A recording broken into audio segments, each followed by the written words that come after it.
Donc du coup, alors bon, ce qu'on peut noter, c'est que du coup tous les révos sont revenus sains et saufs. Donc ça c'est la première étape. Et on voit Dragon dans le chapitre. Dragon il a quand même pas mal de flow. Il dégage, il a un charisme de ouf. Maintenant Oken, je suis d'accord avec toi, pour l'instant, il ne fait rien. À part des regards nerveux. Maintenant, je pense qu'on peut quand même lancer la problématique du pourquoi le mec reste encore en retrait. Je pense que c'est parce que le mec est trop fort. Moi je le vois comme un Shanks, je le vois comme un mec archi fort. Et le jour où on le verra se battre, il va pas se prendre des claques directement. À mon avis, c'est pas le genre de mec qui s'en prendra. Je sais pas ce que t'en penses, Oken, on va démarrer avec ça. Par rapport à Dragon, comment tu l'as senti un petit peu dans le chapitre et est-ce que tu le vois avec un niveau de ouf? Non, mais Dragon, bien sûr, on le voit avec un niveau de ouf. Moi, pour des raisons personnelles, là, c'est devenu personnel en fait avec Dragon. Donc, j'aime bien lui cracher dessus. Par contre, on pourra jamais lui cracher dessus en termes de puissance. Je parle que de son comportement. Mais en termes de puissance, mais ça se voit que ça va être un monstre. Ça va être un monstre. Et Ça va être comportement? un Luffy bis. Où veux-tu en venir par rapport au comportement? Non, mais au comportement, je t'avais dit, avec ce qu'il a fait avec Sabo, ce qu'il fait quand Kuma il s'en va, il crie comme un fou. Non, mais, Il crie il y a comme des Nil. trucs, Il crie comme Nil.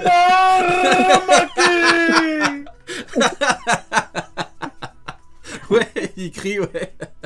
Qu'as-tu à le reprocher d'autre à part le fait qu'il crie comme Nil? Non, mais quand il a douté de Sabo, son numéro 2, alors que même Luffy n'a pas douté de lui, tu vois, plein de petits trucs comme ça qui fait que c'est dommage que tu vois, son comportement est un peu étrange. Maintenant, c'est le personnage qui est comme ça. Moi, ça me plaît pas.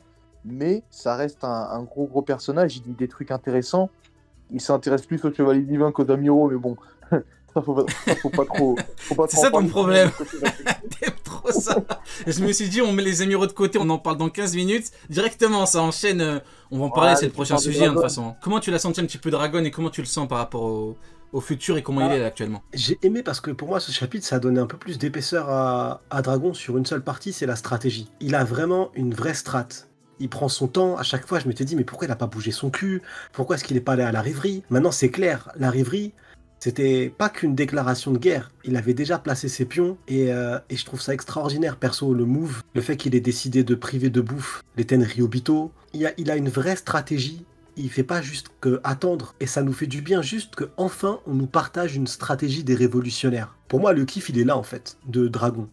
Il est en train de me dire ouais là j'aime bien, il nous explique exactement ce qu'il fout, qu'est-ce que fait l'armée révolutionnaire parce que pour l'instant à part prendre le thé à que des traves, on nous expliquait rien du tout tu vois. Donc moi personnellement Dragon là je valide. Après comme Muken de toute façon c'est une certitude. C'est sûr et certain que c'est un monstre de puissance. C'est le boss des Révos, donc il est tout en haut de l'organisation. Il a un fruit du démon extrêmement cheaté, c'est certain. Non, j'ai kiffé. Après, il parle des dragons célestes. Je voulais vraiment attendre la version officielle pour voir exactement ce qu'il racontait à ce sujet. Mais je pense que ce sera un sujet à part, les dragons célestes. On va peut-être en parler tout à l'heure, mais Tout en à tout cas, fait. pour Dragon, en l'occurrence, il est remonté vraiment bien parce que ça me saoulait qu'on comprenne rien du tout. Il parlait pas, il nous expliquait rien. Ça faisait plus de 1080 chapitres. Maintenant, à partir d'un moment, il faut commencer à ouvrir sa bouche. Et là, ça va très très vite. Parce que là, déjà, la première fois qu'il parle, on nous annonce que le plan marche déjà, que là, ils ont cramé directement leurs réserves de bouffe, et qu'en plus, ils essayent de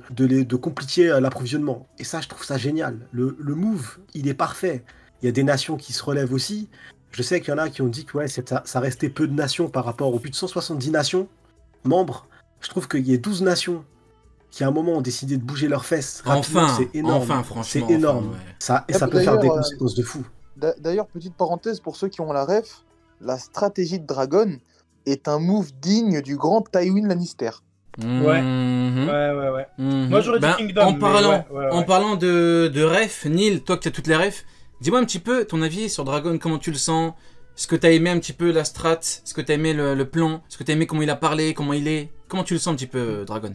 Ben, comme je viens de dire à Hawken, en fait, je voyais une Ref Kingdom direct dans l'un des plans de Hausen. L'une des bases, justement, c'était de cramer tous les stocks de nourriture pour commencer la stratégie Mhm. de siège, en fait. Et là, avoir une stratégie de siège au niveau international, mais c'est un taré dans sa tête. Moi, je pense que c'est l'une des plus grosses masterclass qu'on ait jamais vues, en vrai. Parce que c'est pas que sur Marijoa. c'est au niveau international. Il empêche les navires de se rendre là-bas. Donc c'est un truc de fou ce qu'ils sont en train Pas de mal le mettre en move, place. hein. Du coup, moi, par rapport à Dragon, ce que je trouve intéressant, c'est qu'en fait, beaucoup pensent qu'il est inspiré de Che Guevara, mais en fait, non. Che Guevara, l'auteur s'inspirait de lui pour un autre perso, un autre membre des Revo. Pour ceux qui suivent un petit peu les mini-aventures, il ressemble à Caribou. On sait pas trop ce qu'il est devenu. En fait, il est inspiré de Fidel Castro, Dragon. C'est Et là, grave. Et là, en fait, ce qu'il fait avec Dragon Oda, ce qu'il fait avec lui, c'est qu'en fait, il fait l'inverse de ce qu'on a eu dans la réalité. C'est-à-dire que dans la réalité, t'as eu les États-Unis qui ont fait un embargo sur Cuba en février 62. Et là, en fait, il fait l'inverse. C'est Dragon qui fait une espèce d'embargo, entre guillemets. C'est un équivalent, en gros, il bloque, du coup, toutes les entrées, il détruit leur stock de nourriture, les entrées d'argent, il les empêche d'encaisser de l'argent. Et donc, je trouve ça intéressant. C'est un truc de ouf que l'auteur est vraiment, s'il se soit inspiré de la réalité, mais qu'il ait changé, parce que beaucoup pensent que quand l'auteur s'inspire de quelque chose, en fait, il fait exactement la même chose. En fait, pas du tout. C'est comme dans la mythologie. Non. Faut jamais s'inspirer vraiment. Tu peux trouver des petits liens, comme lui peut avoir tel pouvoir et tout, mais t'as pas exactement la même chose. L'auteur prend jamais exactement pareil, justement parce que sinon, en fait, tu trouves. Si tu trouves la ref, au perso, tu dis bon, le mec va faire ça, il va mourir comme ça peut arriver, hein. Mais c'est rare que l'auteur fasse exactement la même chose. Ouais, Neil. L'embargo, c'est une technique très utilisée par les pirates. Hein. Barbe Noire lui-même l'avait fait. Où il bloquait du coup des ports et il empêchait les marchandises d'entrer en prenant toute la ville en otage, tu vois. Mais ouais, c'est étrange quand même que des révolutionnaires qui veulent se débarrasser de l'ère de la piraterie utilisent une stratégie pirate, une stratégie... c'est fou, hein. Elles ont pas le choix. Ouais. Mais je trouve ça vraiment intéressant. Et le pire, c'est que ça fonctionne, parce que dans le chapitre, tu vois bien, t'as Ivankov qui pète un câble, et on la retrouve vraiment, toi, Neil, qui aime beaucoup l'arc Impel Down.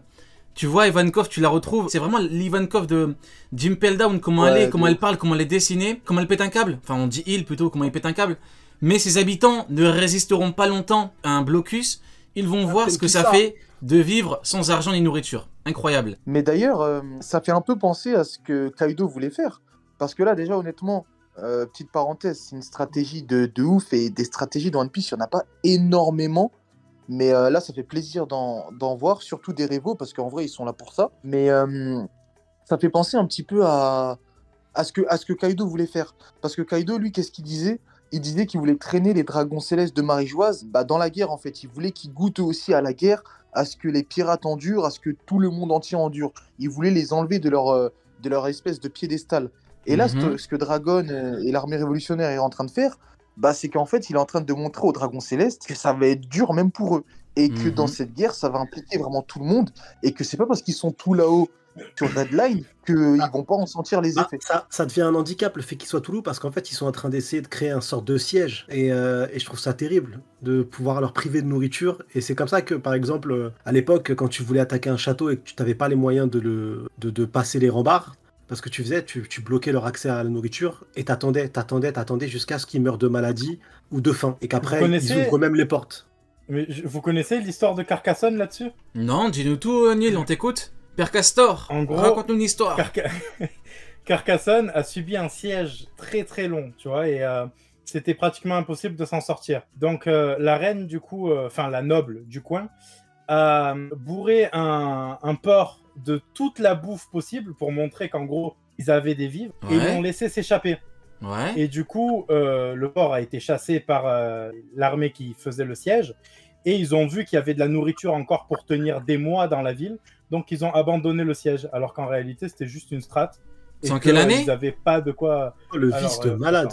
Le vice de ouf. Et c'est la totale. Mais en vrai, mais le plan, il est incroyable, parce que attaquer de front, c'est compliqué, déjà pour les pertes, et pour ramener tout le monde au même moment, Redline et tout, c'est toujours compliqué. Donc là, ils font vraiment un move intéressant. Et on a toujours dit, Dragon, enfin en tout cas pour ma part, l'un des gros problèmes de Dragon, c'est qu'il manque de puissance individuelle. C'est-à-dire que Ivankov, il était Impel Down, Kuma, il était avec le G, mais là, il a même passé un accord, son corps, il était inerte, et t'avais du coup Sabo et Dragon. Il manque du vrai commandant. Là, l'auteur met en avant les Revo, mais nous, on n'est pas... nous, on se fait pas berner. Vu qu'on connaît le vrai niveau des amiraux, on peut pas te dire que Morlaix, Karasu, Lindeberg, c'est pas des kings. Ça n'existe pas. Et ça n'existe pas, c'est pas possible. Donc, Dragon, c'est compliqué de prendre les meilleurs éléments et d'attaquer de front. Et c'est même peut-être pour ça que... Ouais, dis. Ouais, c'est pendant le règne de Charlemagne, du coup. Ok, ouais, bon, Ouais. c'est à l'époque. Mais en tout cas, force est de constater que les Révos savent se battre. Et on en parle en détail juste après, mais la prestation est quand même stratosphérique. Masterclass. C'est vraiment... Masterclass. ils sont là, ils sont bloqués, ils ont du mal. Donc du coup, par rapport Ils ont à... réussi, hein. Ouais, Leur c'est... plan a réussi à 100%. Victoire 100% de l'armée Et révolutionnaire. voilà, justement, c'est là où je 100%. voulais en venir, effectivement. On reparlera du flashback, mais du coup là, effectivement, tout le monde est rentré, dont Sabo. Sabo n'était pas inerte, les autres Révos ne sont pas inertes, t'as personne qui a perdu un bras, personne qui a perdu une jambe, t'as même pas de blessure apparente, je crois, du côté des Révos. Donc on peut noter l'exécution parfaite. Les Révos, ça fait longtemps qu'on les attend. Dragon, ce chapitre 100, qu'il a dit le monde attend notre réponse, la réponse, ça commence à être pas mal. Et le pire, hein, c'est qu'ils ont attaqué, mais c'était la rêverie. Il y avait des amiraux là-bas, il y avait le CP0. Ils ont pas fait un move en mode on attaque pendant par exemple Marineford. Ils auraient pu. Pendant Marineford, t'attaques, mais c'est la merde. Là, t'avais quoi? T'avais les meilleurs éléments de la marine. C'est dit, hein, les amiraux, c'est les plus forts de la marine. Là, franchement, c'est une dinguerie. Et là, t'as Sabo il combat même pas encore, Sabo. Là, Sabo ne Non, combat même il pas. combat Et pas. Lindeberg, il combat pas. Sabo, il c'est comprend pas. Il y a- c'est de la folie. Il y a Morley le Trave qui est en train de bloquer un amiral à lui tout seul. Et t'as notre Itachi Wish qui a pris de la suite, qui est en train de Tu commandes stopper Itachi sur Wish, Takarasu. Takarasu. Et il a même pas c'est même pas des vrais corbeaux. Je t'ai fait niquer du début à la fin, mon histoire. T'es là, tu merdes. Qu'est-ce que c'est cette histoire? T'attends la livraison, 2 mois de livraison, ça vient en bateau et tout. T'as quoi, Takarasu? Ouais, c'est bon. Donc ouais, vas-y, dis-moi. Et ils se font stopper. Ils sont là, le pire. Il se fait insulter. T'as même un Tenryobito dégueulasse là avec sa tête là. Je sais même pas à quoi il ressemble. Ils sont tous Il met un moches, coup de hein. pression à un Ouais. amiral. C'est Ouais. incroyable. Ah, mais le pire, Incroyable, non, c'est non, que- non. On a noté, du coup, il y a quelques jours, j'ai noté que Ryukugyo est un chien des Tenryobito. Pourquoi? Enfin, on m'a dit, ouais, mais tu comprends pas par rapport à la puissance et tout, tu sais, les mecs, ils sont enfermés dans une bulle. Là, je parlais vraiment du côté mental, du psychologique. Le mec, je sais pas, ils ont quelle emprise sur lui, mais en fait, il n'était même pas là, et il a dit, ce sont les dieux sur Terre. Tu me dis, c'est son travail, il doit les protéger. Ok, mais quand il arrive à Wano, il dit quoi aux samouraïs? Vous n'avez aucun droit. Les vrais dieux sur Terre, c'est les Tenryobito.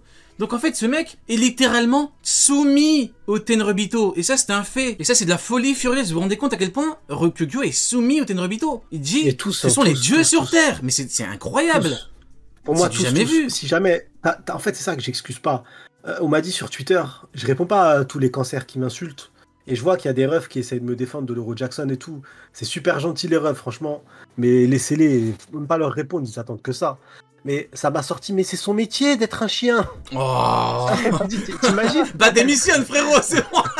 Faut démissionner, frérot, c'est bon. Le mec, C'est de la folie. c'est genre un monstre de puissance. C'est Kaido Big Mom. Tu vois quelqu'un dire ça à Big Mom ou à Kaido? Non, mais non. Sans mais déconner, non, dire, mais eh, non, sale mais merde, non, mais non. t'as pas intérêt à me toucher à un des nôtres. Sinon...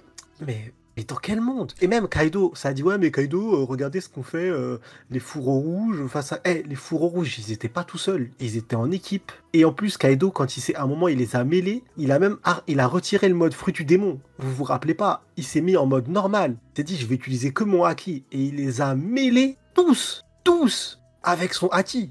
Kaido, il a one-shot Luffy post-Wall Cake Island. Luffy post-Wall Cake Et, Island. attends, j'ai une question pour toi. 1,5 milliard de berries. Sunny, j'ai une question pour toi. Est-ce que Kaido a dû détruire tout le terrain pour battre Luffy? Ah, ça dépend le terrain si tu parles de la tête à Luffy. Oui. Mais non, Non, mais il y a avait fait rien. une technique, Il y avait rien. il s'est C'est une déplacé, blague. Luffy. oui. Il a dit ça va trop Ah oui. vite, qu'est-ce qui se passe? Ouais, Oken. Boum, allez, dors. C'est une blague. Ouais, Oken. Ah, fallait que je dise des termes sur un exemple d'ailleurs. Luffy contre Rob Lucci. Qu'est-ce qu'ils nous disent? Je ne pense pas que les pros Rob Lucci qui nous disaient qu'il était plus fort que King vont mettre Rob Lucci au même niveau que Morley et Karasu. Non, bah C'est non, ils te disent plus totalement fort que King. impossible. Non, non. Ok. Donc à partir du moment où Rob Lucci est plus fort qu'eux, et que tu vois que Luffy, sans se donner à fond, sans rien détruire, sans utiliser son Haki des rois, je ne sais même pas s'il utilise le Ryuo, arrive à mettre une pêche à Lucci et faire en sorte que Lucci dise « je vais perdre connaissance », mais si les amiraux sont si forts que ça, si les amiraux sont au niveau Yonko, ils devraient pouvoir faire la même chose à Morley et Karasu. puisque Rob Lucci est plus fort que Morley et Karasu. Du coup, comment ils expliquent ça? J'aimerais bien avoir une réponse.